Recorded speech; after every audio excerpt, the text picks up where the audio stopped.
The envelope was gold, too gold, like it was trying to blind me from the truth inside. My fingers shook as I slid it open.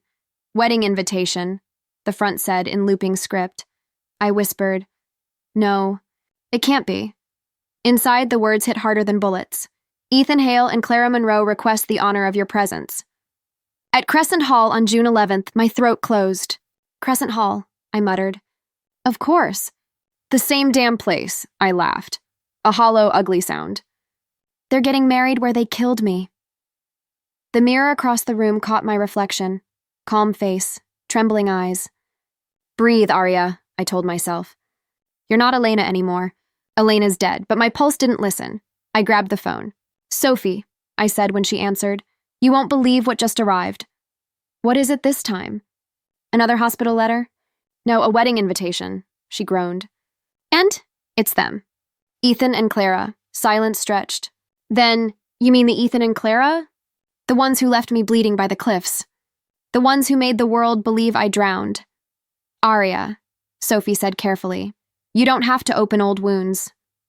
I stared at the gold card again. Old wounds never close. They just scar over. Her tone softened. "You built a new life. Don't let them destroy it again." I smiled, bitter and sharp. "I'm not planning to let them destroy anything. I just want to see. See what? If karma still remembers their names." Sophie sighed. "You sound like someone walking into a storm." "Maybe I am." I traced the embossed letters. "But I need to know how it ends." A soft knock echoed at my door. I tucked the card behind a book. "Come in," the nurse peeked in. "Miss Vale?" "Dr. Vale wanted me to remind you about your checkup." I nodded. "Tell him I'm fine." When she left, I whispered to the empty room, "Fine. I'm always fine." The name Arya Vale sat neatly on the table beside the letter. The identity Marcus gave me. The mask that kept me alive. I picked up a pen and signed the RSVP slip. Attending. My heart thudded once. Loud, final. That night, I dreamed of water again. The waves clawing at me, my lungs screaming. Ethan's voice above me. "You were convenient, Elena." Clara's fake sobs. The shove. The fall. I woke up drenched in sweat, whispering, "You'll see me again." The city lights flickered through my window. 11 years had passed since that night. 11 years of pretending I was gone. I opened my suitcase. My passport, my name tag, Dr. Arya Vale, the woman I became. I touched the invitation once more. They think I'm buried. Let's keep it that way. My reflection smirked back. Same dark eyes, new face. The phone rang again. Sophie's voice cracked through the line. "Are you really going?" "Yes. Arya, listen to me. This isn't justice. It's suicide," I smiled faintly. "Then I've already died once." "You can't just walk into their wedding like—" "I can," I interrupted. "They won't even recognize me." Silence. Then she asked, "And if they do?" I paused. "Then they'll wish they hadn't." I hung up before she could answer. The clock struck midnight. I stood heart steady now. "Crescent Hall," I murmured. "Let's finish what you started." The gold invitation glimmered under the light, like a warning I didn't care to read. I slipped it into my bag. My pulse quickened, not from fear, but something darker. 11 years later, I whispered to the ghost in the mirror, "I'm coming back to your wedding, and this time I'm the one writing the ending." The rain started before sunset, the kind that soaked through fabric and promises. My white engagement dress clung to my skin as I ran through the storm, clutching my phone so tightly it nearly cracked. "Clara, slow down," I'd said when she called, her voice frantic. "What happened to Ethan?" "He's hurt, Elena. He's by the cliffs." "Please hurry!" I didn't think. I just ran. The water blurred everything, the road, the sky, even my sense of reason. When I reached the cliffs, lightning split the darkness, and there they were. Ethan wasn't hurt. He was standing close to Clara, his hand on her waist, his lips near her ear. I froze. "Ethan?" He turned, startled, then annoyed. "You shouldn't be here." What is this?" My voice shook more than the storm. Clara stepped back, her mascara streaked like ink. "Elena, I'm sorry. You weren't supposed to see this." "Sorry?" I laughed, a sound that hurt my throat. "You called me here. You said he was dying." "I was dying," Ethan said coldly. Dying pretending to love you. The words hit harder than the thunder. What are you saying? He sighed, running a hand through his wet hair. You were convenient, Elena. Safe. Predictable. I blinked. Convenient? Clara whispered. Don't make it worse, Ethan. No, I snapped. Let him talk. He looked right through me. I needed stability. You gave it. But I don't love you. I love her. For a moment, all I heard was the sea roaring below us. So this is your idea of honesty? I said quietly. Dragging me here to humiliate me? Clara's lips trembled. We didn't plan. Stop lying! I screamed. You called me. You set me up. Ethan's jaw tightened. You're making a scene again. I took a step toward him. After everything I did for you, he cut me off. That's the problem. You did everything. You never knew when to stop. The wind howled. I wanted to slap him, to make him feel something, anything. You don't get to rewrite what we had. He turned away. There's nothing to rewrite. Something inside me cracked. I grabbed his arm. Look at me, Ethan. Clara moved forward, panic flashing across her face. Don't touch him. Before I knew it, her hands shoved against my shoulders. It wasn't hard, but the ground was slick. My heels slipped. Clara, I gasped. The edge gave way. I felt the world tilt, the sky spinning. Ethan's eyes widened, his mouth opening, no sound. The next thing I knew, I was falling. The water hit like stone, cold, black, endless. My lungs screamed. My fingers clawed for light. I remember thinking, so this is how I die. Then, darkness. When I opened my eyes, I smelled antiseptic and metal. A man's voice said softly, You're awake. My throat burned. Where am I? In my clinic, he said. I'm Dr. Marcus Vale. You almost drowned. The room was dim. Machines beeped. My reflection in a nearby tray looked broken. You should have let me die, I whispered. He frowned. I don't believe in letting people die. I turned my head, tears stinging. They pushed me. He said nothing, only studied me with eyes that saw too much. Who are they? No one, I murmured. No one anymore. Days passed. He cleaned the cuts on my hands, changed the bandages, asked questions I never answered. When I finally spoke, it wasn't about them. It was about leaving everything behind. If the world thinks I'm dead, I told him one night, let it stay that way. He hesitated. You'd start over? Yes, a new name. A new face. Anything but her. He looked at me carefully. You're serious. I died that night, doctor, I said quietly. Whatever comes next is someone else's life. He nodded slowly. Then we'll make sure she never has to look over her shoulder again. When he walked out, I stared at the rain streaking down the window. It sounded softer now, like it had forgiven me for surviving. I whispered to the storm, Goodbye, Elena Ward. And in the silence that followed, a new heartbeat began. Mine. The mirror doesn't lie. It shows me the woman I became. Sharp eyes, steady lips, no trace of the trembling girl who once begged to be loved. Aria Vale, I say aloud. The name fits now. Clean, controlled. Marcus used to say, names are rebirth, not disguise. I never believed him until my reflection stopped looking like a ghost. Still, some ghosts never leave. The sound of a door clicking open breaks my thoughts. You're staring at yourself again, Sophie teases, her voice carrying that light accent I've grown used to. I'm studying, I reply, grabbing my coat. Studying what? How to scare patients into behaving, I smirk. If it works, it works. She leans against the wall, arms crossed. You've been distant all week. Want to tell me why? I hesitate. It's nothing important. Aria. Her tone softens. I've known you for 5 years. That's your lying voice. I pull the invitation from my bag and slide it across the counter. Her eyes widen. A wedding invitation? I nod. Ethan and Clara. Her jaw tightens. The same Ethan and Clara? The only ones. She opens it slowly, reading each line. My God, Crescent Hall. Fitting, isn't it? She glares at me. You're not thinking of going. I'm thinking of observing. Observing what? Their happiness? Their downfall. Her breath catches. Aria, I just want to see them, I interrupt. To know what they became after killing me. She lowers her voice. You don't need to go back. You built something new here. I glance at the shelves of medical books, the certificates, the plants she insists I keep alive. I built a life, I admit, but I never buried the old one. Then let it rest. I can't, I whisper. Not until I see them choke on the lies they fed me. Sophie sighs. You think closure comes from pain? It doesn't, I laugh softly. You're too kind for this world. Maybe, she says, but I like this world. You could too if you stopped digging in the ashes. I sit down, rubbing my temples. You think I haven't tried? Every time I stitch a wound, I remember my own. Every time I save a life, I remember the night someone took mine. Her eyes soften. You survived, Arya. That's enough. Survival isn't enough, I murmur. It's just unfinished revenge. Sophie kneels beside me. Then promise me one thing. Don't become the same kind of monster they were. I meet her gaze. I already am.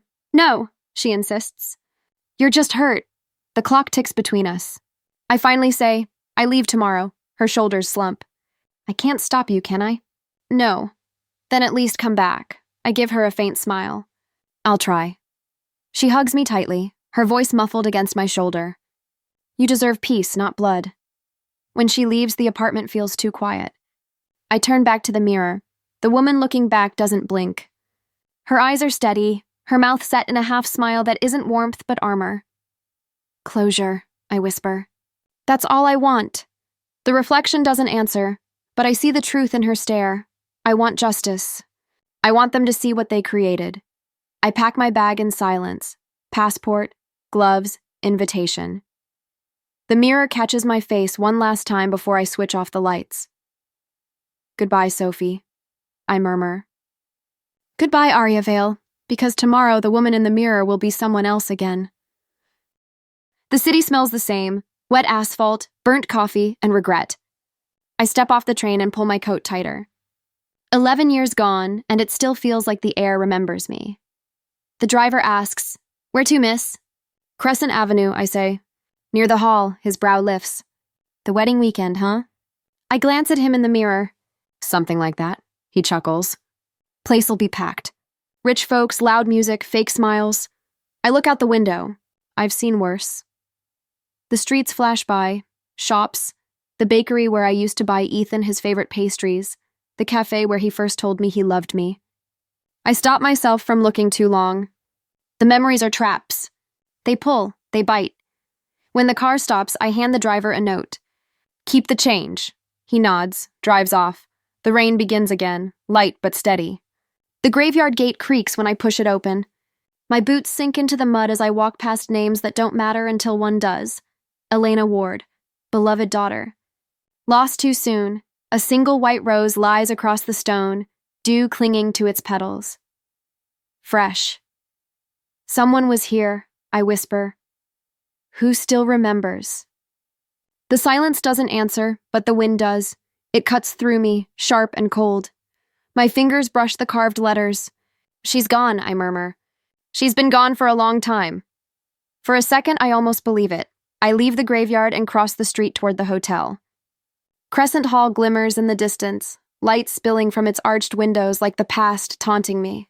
The hotel lobby smells of polished wood and old perfume. I walk up to the counter. A man looks up from the desk. Mid-30s, neat suit, kind eyes. Welcome to Crescent Suites. Do you have a reservation? Yes, I say. Under Arya Vale. He types something, then pauses. Vale, huh? You look familiar. My pulse skips.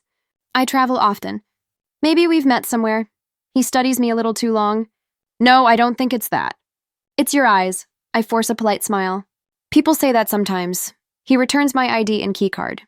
Room 709, overlooking the hall. Wedding view? Lucky you. I take the card. Lucky's not the word I'd use, he chuckles. Daniel, he says, extending his hand. Manager here? Let me know if you need anything. I shake it lightly. Thanks, Daniel. Long stay? Just a few days, he nods. If you're here for the Hale Monroe wedding, you're not the only one. Half the city's checking in tonight. I hesitate. You know them? Everyone in this town knows them. Power couple. The kind people love to gossip about. He leans closer. But me? I think they're hiding something. My heart clenches. What makes you say that? Gut feeling. He shrugs. The smiles don't reach their eyes. I manage a thin smile. You notice details. It's my job. Well, I say, you're good at it. He grins. Enjoy your stay, Miss Vale. Upstairs, the hallway hums with distant laughter.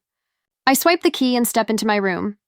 The window faces Crescent Hall, white banners, glowing chandeliers, the perfect lie wrapped in gold. I press my palm to the glass. You built a castle on my grave, I whisper. In the reflection, my face looks calm, but my chest burns. I open the curtains wider, forcing myself to stare. You wanted ghosts? I murmur. Then let's haunt you properly. Behind me, the door clicks softly as if the city itself exhales. I exhale too, slow, steady, deadly calm. Welcome home, Elena, I tell myself. Let's finish what they started. The hall gleamed with gold light and false laughter. My heels clicked softly against the marble as I stepped inside, pretending to belong. The name tag on my chest read Aria Vale Guest, Hale Industries. A waiter smiled. Welcome, ma'am. Cocktail or wine? Water, I said. I need a clear head. Across the room, Ethan stood under the chandelier, older but unmistakable. Same proud posture, same smirk that once promised forever. Clara stood beside him, her hand looped through his arm, her laughter bright and hollow. My fingers tightened around the glass. Breathe, Arya, just watch. I moved toward the buffet, scanning the room. A bridesmaid whispered, "They're late on payments again." The florist nearly walked out, another giggled. Clara said Ethan will fix it. He always does. Interesting, I thought. Karma likes to start small. Miss? A voice said. I turned to find Daniel, the hotel manager, carrying a guest list. You again? I said softly. He smiled. I told you I noticed details. You're not on their official list, but I assume you're with the company? Something like that, he leaned closer. If anyone gives you trouble, tell them Daniel approved it. I met his eyes. You might regret saying that. Why? Because I tend to attract trouble. Dinner began. I found an empty seat near the end of the table. Ethan stood to make a toast. To new beginnings, he said, raising his glass. New beginnings built on bones, I thought. Clara's voice rang out. And to love that lasts forever. The table clapped.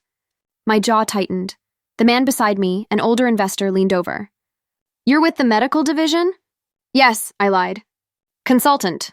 Ah, smart move for Ethan to invite new investors, he said. He needs fresh backing. Why's that? I asked casually. He chuckled. Business is slipping. He hides it well, but Hale Industries is drowning. I smiled faintly. Drowning? How poetic. Halfway through dinner, Ethan's voice cut through the noise. Clara, not now, she hissed back. We can't keep ignoring it, Ethan. They're threatening to pull the deal. Lower your voice, he muttered. My fork paused mid-air. So the cracks were showing already. Clara forced a smile when she caught the stares. Everything's fine! Ethan sat down hard. I could almost taste his frustration from across the room. I took a sip of water to hide my grin. Karma works faster than I expected. Later, as I stood near the dessert table, Clara's reflection appeared beside mine in the mirrored wall. Her perfume was too sweet, just like before. You're new, she said, voice light but eyes sharp. We haven't met. I turned to her slowly. Aria Vale, her smile faltered. Vale? Yes, I work with one of Ethan's overseas partners. Something flickered in her expression. Confusion, maybe fear. You look familiar, do I? I tilted my head. People tell me that sometimes. Ethan walked up then, resting his hand on her back. Everything okay? Clara nodded stiffly. Fine, just déjà vu. He looked at me, polite but wary. And you are? Aria, I said again. Vale, he extended his hand. Pleasure. When our palms touched, his skin went cold. For a heartbeat, I wondered if he felt it too, the ghost pressing against his memory. I smiled faintly. Congratulations, Mr. Hale, I hear your business is doing... Interestingly, his smile stiffened. You could say that. Clara, I said sweetly, your dress is stunning. Ivory suits you. Very pure, her throat bobbed. Thank you. I used to love ivory, I murmured, until it reminded me of funerals. Her hand twitched. Ethan frowned. Excuse me, Miss Vale? Nothing, I said, sipping my drink. Just an observation. They excused themselves soon after, whispering in hurried tones. When the rehearsal ended, I stepped out onto the terrace, the cool night air cutting through the perfume and pretense. Daniel appeared again, hands in his pockets. You survived the Viper's Den. Barely. He grinned. You didn't seem scared? I'm not. Then what are you? I looked past him, toward Crescent Hall glittering under the moon. I'm patient. He studied me for a moment, then nodded slowly. Patience can be dangerous. So can forgetting, I said. As I walked away, I heard the faint echo of Clara's nervous laugh from inside, the same one she used the night she lied. I smiled to myself. Let the games begin. The whispers start before breakfast. 2 florists gossip near the hallway. They say the bride's been seeing a ghost. A woman in white, the other adds. Looks just like that girl who died years ago, Elena Ward. I stir my coffee, pretending not to listen. So the storm begins. At the table, Clara looks pale. Her hands tremble as she adjusts her necklace. Did you hear what people are saying, Ethan? He sighs. Ignore them. Staff always talk. They said she looked like Elena. Ethan's jaw tightens. Elena's dead. I sip quietly from across the room, my disguise intact. Just another guest in the crowd. Yes, I'm dead, I think, and still breathing beside you. Later, I slip into the bridal suite while everyone's at the luncheon. Clara's vanity gleams under the morning light. I open the drawer and place a small velvet box inside. Her old silver bracelet, the one she lent me the night I died. Welcome home, I whisper. The sound of footsteps sends me out quickly. I brush past a maid who murmurs, Miss Vale? Everything all right? Perfect, I say, smiling. Just exploring. By evening, tension hums through the venue like static. I catch snippets of conversation everywhere. Clara screamed when she saw her old bracelet. Ethan's furious. Thinks someone's playing tricks. Maybe it's karma. I walk through the crowd, feeling their unease ripple around me. It tastes sweet, like justice wrapped in fear. At the rehearsal dinner, Ethan snaps at a waiter. I said red wine, not white. Clara touches his arm. Stop yelling. People are staring. He mutters, maybe if you didn't lose your mind over jewelry, we wouldn't be gossip fodder. Her eyes flash. You think I imagined it? Who else would have put it there? I don't know, Ethan. Maybe your ghosts did. The table falls silent. I hide my grin behind the rim of my glass. Later, I pass by his office in the hall. The doors open just enough for me to slip a photo onto the desk, one from our college days. Me, Ethan, and Clara smiling under sunlight that feels fake now. My handwriting on the back, remember who laughed last? Then I vanish down the corridor. My phone buzzes that night. Marcus's name flashes on the screen. I step onto the balcony before answering. Aria, his voice says softly. What are you doing there? Attending a wedding, I reply. You're lying, I sigh. Observing, then. Watching truth unravel, he pauses. You think this will heal you? I think it's already healing me. No, he says. Revenge doesn't heal, it replaces pain with poison. Don't let her win again. Marcus, I say, my voice low. You weren't the one left to drown. I was the one who pulled you out, he reminds me. Don't make me do it twice. The words land hard. I look at the glowing hall across the street, the people, the laughter, the lies. I'm fine, I whisper. No, you're not. I end the call before he can say more. A soft knock pulls me back to the present. Daniel stands at my door, holding a folded note. This was found in the lobby for you, he says. I take it. Who left it? Didn't see. Handwriting's elegant, though. He smiles, but I barely notice. Inside, one sentence stares up at me in familiar looping ink. Stop haunting us. My pulse quickens. They know someone's toying with them, but not who. I crumple the note slowly, whispering to the empty room. Ghosts don't stay quiet. Then I drop it into the ashtray and light a match. The paper curls, smoke rising like a spirit finding peace. But I'm not peaceful. I'm alive, and that's their curse. The hallway was quiet, too quiet. I felt him before I saw him, Ethan, standing in the shadow near my door. Aria, he said, voice low, controlled. That's not your real name, is it? I froze. It's the only one I use. He stepped closer. Don't lie to me. I know that voice. I've been hearing it in my head for 11 years. My heart pounded. You should get some rest, Mr. Hale. He slammed a hand against the wall beside me. Who are you? The air between us crackled. I looked him straight in the eyes. Someone you buried. His face went white. No, that's impossible. Is it? I asked. You saw me fall. You walked away. He swallowed hard, his voice breaking. Elena? I didn't answer. The silence said enough. He took a shaky breath. I thought you were dead. God, Clara said you slipped. She said she tried to grab you. Try again, I snapped. You pushed me. Both of you. I didn't. His voice rose.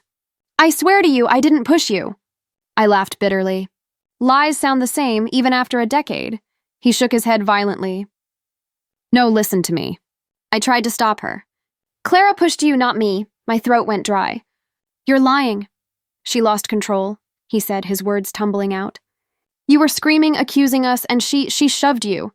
It was supposed to scare you, not... He faltered. Not kill you. I stared at him, every nerve screaming. And you just left me there? I climbed down, he said quickly. I looked for you, but it was dark, and Clara was crying, saying she heard you hit the rocks. I panicked. You panicked? My voice cracked. You left me to drown. He flinched. I didn't know what else to do. Clara was hysterical, and if I called the police, you would have lost everything, I finished. Your company, your spotless name, your pretty little life. His silence confirmed it.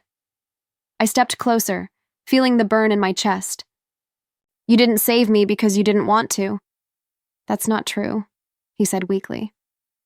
I've lived with that night every single day. Good, I whispered. I hope it eats you alive. He ran a hand through his hair, shaking. You don't understand. I thought I could fix it. I married Clara because guilt makes a great wedding vow? He looked broken. Because she said if I didn't, she'd tell everyone what happened. That she pushed you. My world tilted. So you married my murderer to protect yourself? He shut his eyes. I was trying to protect both of us. Don't you dare say us. His voice cracked. I loved you, Elena. I still don't, I said sharply. Don't say my name like you have the right. He reached out, desperate. Please tell me how you survived. Tell me what happened after I stepped back. You don't get to know. He stared, tears glinting in his eyes. Then why come back? I met his gaze. To see if you'd confess. And now that I have? I swallowed hard. Now I remember why I should have stayed dead. He opened his mouth, but nothing came out. The silence between us was heavier than the night. Finally, I whispered, You said she screamed? He nodded, trembling. Yes, good, I said coldly. Maybe she'll scream again soon. I turned toward the stairs. His voice followed me, cracked and hollow. Elena, please, what are you going to do? I didn't look back. Something I should have done 11 years ago. And then I left him standing there, drowning in the truth he thought would save him. The wedding hall glittered like a lie dressed in gold. Music drifted through the air, soft and fragile, while my heart pounded like thunder beneath silk. Miss Vale, a planner said, hurrying by. Guests are being seated. Perfect, I murmured. Wouldn't want to miss the show. I slipped past the noise and into the bridal suite. Clara stood before the mirror, veil draped like innocence across her shoulders. She saw me in the reflection. What are you doing here? I came to congratulate you, I said lightly. It's not every day you marry the man you stole. Her hands clenched. You shouldn't be here. Why? Afraid someone might see what's left of your conscience? She turned sharply. Who are you? I smiled. You really don't recognize me. That's disappointing, her eyes flickered. No. You can't, oh, but I can, I whispered. You pushed me once, remember? She stumbled back, voice trembling. Ethan told me someone was pretending to be you. Pretending? I stepped closer. I learned from the best, her expression twisted. You're sick. Maybe, but I didn't start this sickness. Her voice cracked. You're ruining everything. Do you know how hard I worked for this life? I laughed softly. You mean the one you built over my grave? She flinched. You don't understand. I had nothing. Ethan was supposed to be mine. You were always in the way, and killing me fixed that. Tears streaked her mascara. I didn't mean to push you. I tilted my head. Funny. That's what murderers say in every story. Her voice rose. You came back to destroy me. No, I said quietly. You destroyed yourself. She shook her head, pacing. You don't get to walk in here and take it all away. I'm not taking anything, I said. Just reminding you what you took. She stopped, eyes wild. I should have finished the job. For a heartbeat, neither of us breathed. Then she lunged. I sidestepped instinctively. Clara, don't. Her heel slipped on the polished floor. There was a sharp crack, a flash of red, the sound of shattering glass. I froze. The mirror behind her split like a scream caught in metal. Clara's body crumpled beneath it, veil torn, blood blooming across the white fabric. Clara? My voice barely escaped my throat. Get up! Her eyes fluttered, confusion replacing fury. You didn't push me. I knelt beside her. I told you not to. The door burst open. Bridesmaids gasped. Someone screamed. She's bleeding. Hands dragged me back. What happened? Did you? No, I shouted. She fell. They didn't believe me. I saw it in their eyes, the same disbelief I'd seen 11 years ago, when everyone thought I'd drowned because of my own weakness. Blood dripped onto my hands. My stomach turned. Ethan rushed in, panic breaking through his composure. Clara! He dropped beside her, pressing the cloth to her wound. Call an ambulance! His gaze snapped to me. What did you do? Nothing, I whispered. She attacked me. She wouldn't. She did, I said. And this time, I didn't fall. He looked at me like I was the ghost they'd always feared. The room spun, people shouting, camera flashes, the smell of iron thick in the air. I backed away slowly, whispering, I didn't push her. No one heard me. Clara's blood stained the veil like an ending written in red, and as sirens wailed outside, I realized the cruel symmetry of it all. Once I fell. Now, she had, but only one of us would rise again. The flashing red lights painted the white hall in streaks of guilt.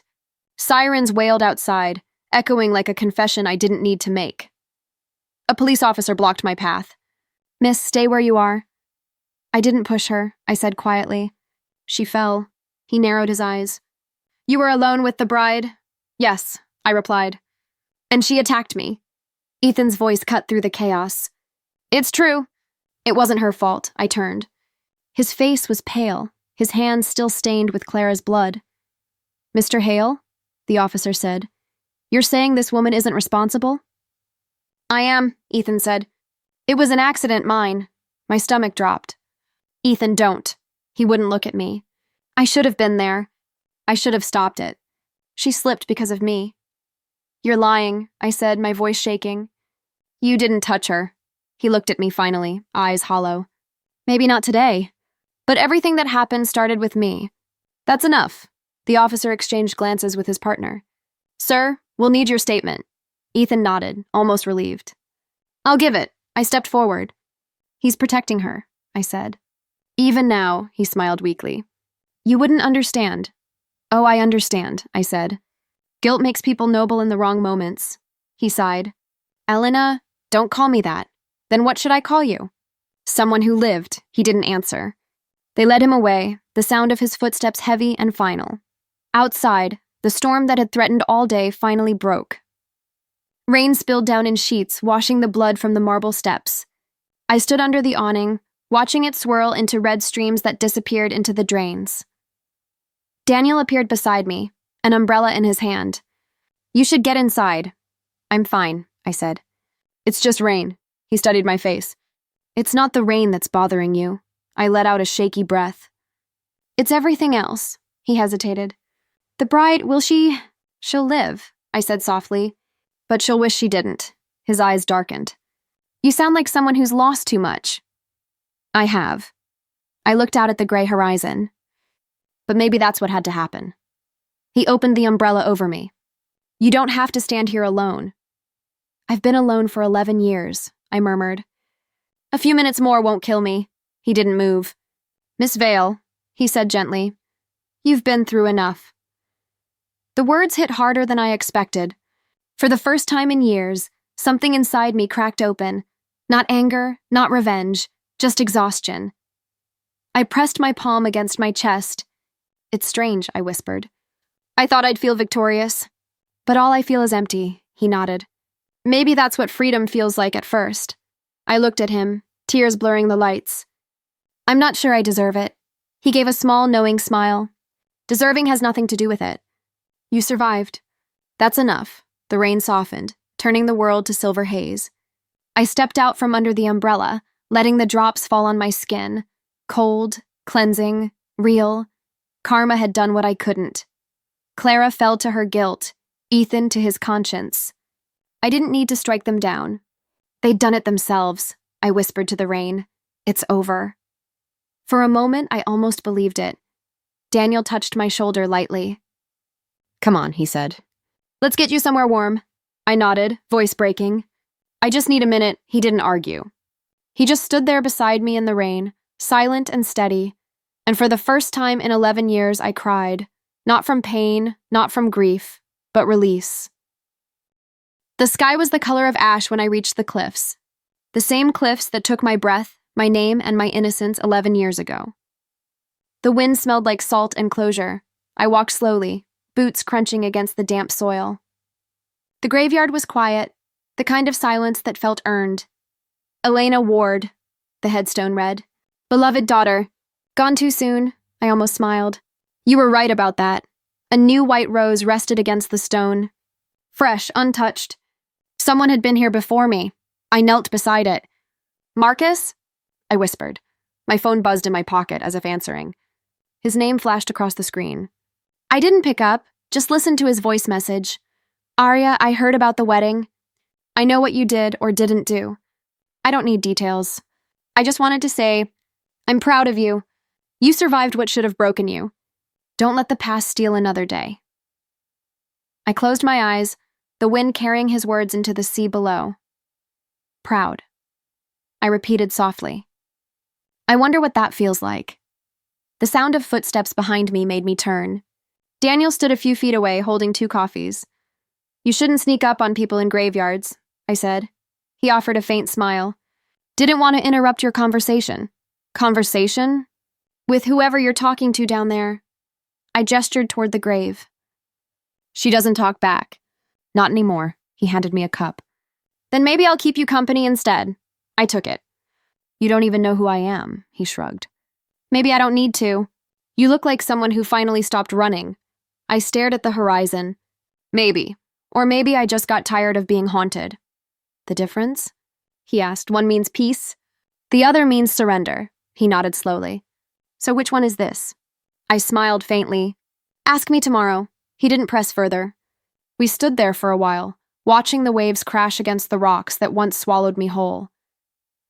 Finally, I reached into my pocket and pulled out the ring, the same one Ethan slid onto my finger years ago. The metal was dull now, lifeless. I kept this longer than I should have, I said. It used to mean forever. Now it means nothing. Daniel watched quietly as I placed the ring beside the rose. Goodbye, Elena Ward, I whispered. You can rest now, he looked at me. So that's it? That's it, I said, brushing the dirt from my hands. She's gone. For real this time? He hesitated. And who's left? Arya Vale, I said, standing. Someone who knows what it costs to come back from the dead. He gave a small smile. Sounds like she deserves a fresh start. She does. The sun began to rise, gold spilling across the cliffs. For the first time, it didn't feel like judgment. It felt like forgiveness. Daniel stepped closer. Any plans now? Maybe I'll go back home, I said. See, Sophie? Finish what I started with my patients. Live like I didn't lose everything once. He nodded. If you ever come back here again... I won't, I interrupted gently. This place got enough of me already, he smiled. Fair enough. The waves crashed below, louder now, like applause for a final act. I turned toward the sea one last time. I used to think revenge was strength, I said quietly. But it's not. Letting go is. Daniel didn't reply. He didn't need to. Some things don't need answers, only endings. I started walking toward the road, leaving the grave behind. The wind tugged at my coat, like the past trying for one last hold, but I didn't stop. When I reached the gate, I looked back once. The rose gleamed white against the gray stone. My ring caught a flicker of sunlight before disappearing into shadow. Elena Ward is gone, I whispered. But Arya Vale will live. The sun broke fully over the cliffs as I walked away, one step, then another, until the ghosts finally stayed behind. And for the first time since the fall, I felt light enough to keep walking,